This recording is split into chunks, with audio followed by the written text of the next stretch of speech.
everybody, and welcome to this week's virtual patient update. I'm Jess with the rehab team here at Teton Raptor Center, and I hope everyone had a great Thanksgiving but was able to stay safe and stay healthy while still celebrating. But let's just jump in to see what's going on with our patients this week. We currently have 2 birds in our ICU and oxygen room.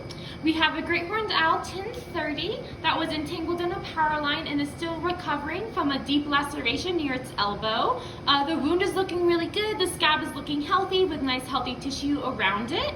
And all of the swelling and bruising has gone away with some anti-inflammatory medication. The bird is still on some pain medication just for any lasting pain from that injury. But so far he has been healing and recovering really well. And our American Casual 1012 is still in lower oxygen.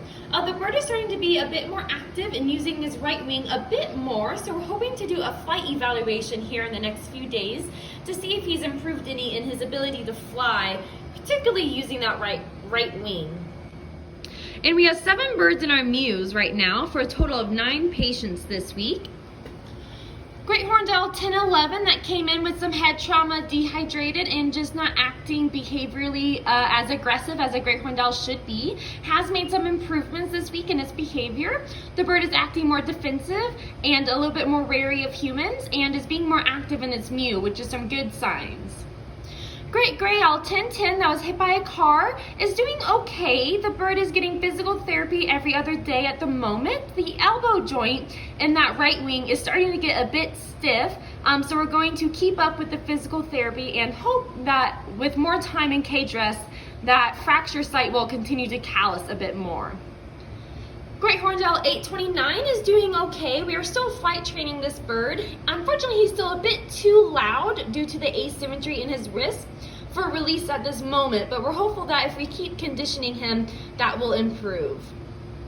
Our 2 Osprey patients, Osprey 819 and Osprey 825, are doing well. We have separated them still into individual mews because they were getting quite food aggressive, and that has seemed to improve their behavior as well. They are also starting to get more active in their mews and starting to get up to taller wall perches, which is a good sign as well. And then our 2 birds destined for education placement as they were admitted with injuries that deemed them non-releasable are doing really well.